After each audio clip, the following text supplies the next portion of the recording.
as we see all these sorts of changes, tectonic shifts in politics, all the way down to affecting $1 trillion of global trade. On the domestic front, we've seen big changes to education. I just sat down with Linda McMahon, the Secretary of Education.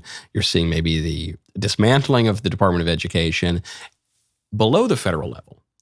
At the state level, well, actually, the dismantling of the Department of Education, the whole purpose of that is to shift education back to the states.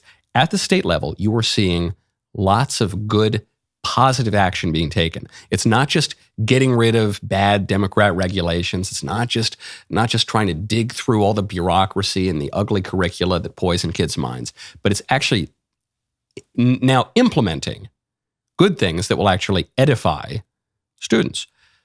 Being led in part by my friend Lila Rose. You know Lila, she is the head of Live Action, one of the most prominent pro-life voices in America, and is the driving force behind the Baby Olivia prenatal education bill, which puts pro-life content into public schools. It's already in my state of Tennessee, it's already in North Dakota, and it just passed into its third state of Idaho.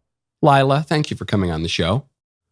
Thanks for having me, Michael. Good to see you. So, Lila, it's always wonderful to see you. The libs are going to say that this is an outrageous incursion.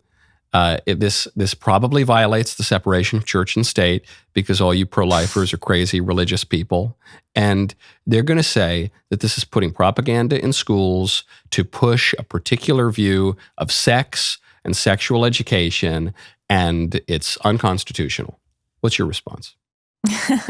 I mean, they have all said this, and it's wild because Baby Olivia is this medically accurate. So it's created with scientists, with OBGYNs, with medical doctors. It's this medically accurate, lifelike, so it's been animated by world-class animators, depiction of life from the beginning, from fertilization. That's when science says a new individual human comes into existence until birth. So when we've seen the backlash over the last year, people so upset on the left that there's now going to be science-based education about human development for young people, which is what they deserve in science class, biology class, sex ed class. And they're upset about it. It really makes you wonder who's on the side of science now. Clearly not the far left when it comes to anything that shows the humanity of the baby. And it was so crazy, Michael, because there's this one particular reporter, and I think it was in your great state of Tennessee, who was really mad about Baby Olivia being put in the public schools and education of human development being put in the public schools. And they said, this is humanizing the baby. This is too humanizing of the fetus or whatever. And it's like, well, yeah, they're human.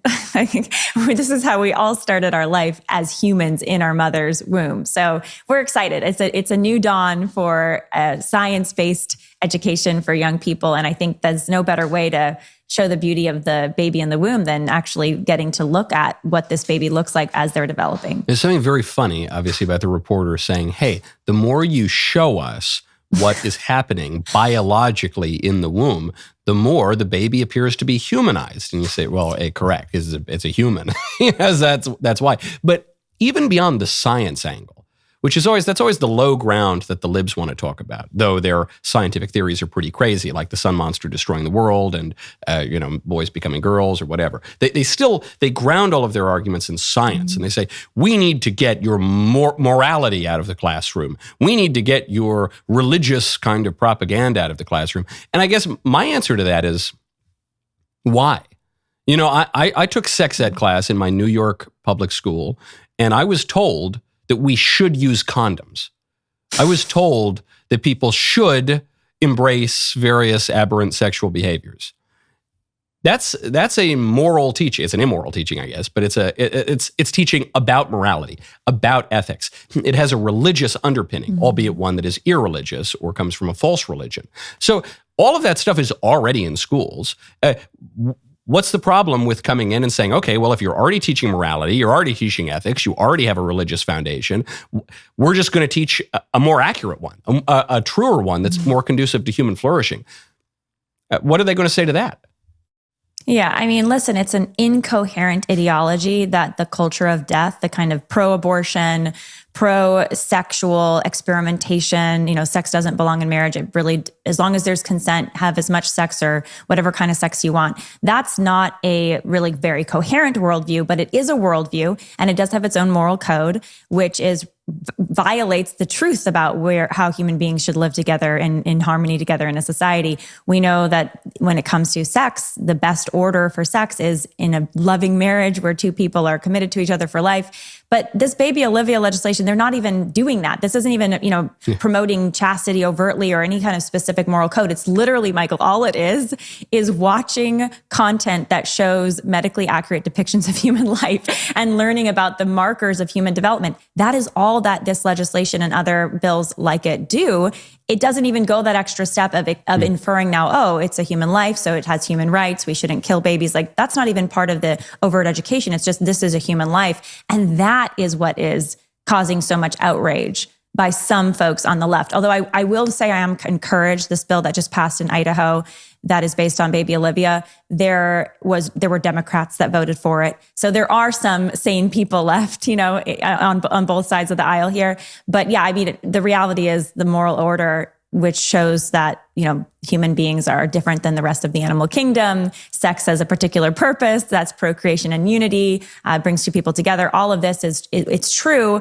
And yeah, I agree. That should absolutely be taught in the public school system. I mean, it's the truth. What's so fascinating to me about the left-wing pushback on this legislation, which, as you say, is so modest. I mean, it's just saying, hey, while you're talking about pregnancy, we're going to show you what it really looks like. That's all it says. That's all. Yes. But the left-wing pushback, it seems to me, belies a lack of confidence in a central dogma of modernity and liberalism, which is the distinction between is and ought.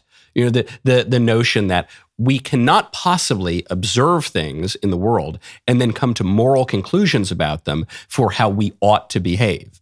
There are two human beings. They ought to live in society. They ought to get married. They ought to have children. That's just something that comes from their human nature. Modernity says, nah, we're all just kind of big bags of stuff, and you can't ever come to any conclusions. Just do whatever you want, man. If it feels good, do it, and don't yuck my yum. And that's been a central dogma of liberalism. But of course, they don't really believe it, because they have all sorts of moral prescriptions.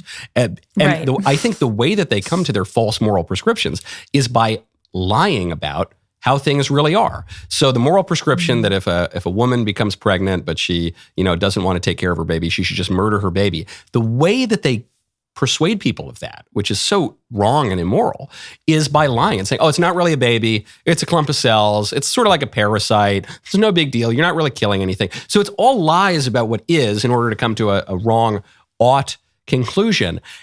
If you're so afraid that seeing the true nature of things is going to dissuade people from following your prescriptions, maybe that means your prescriptions are wrong.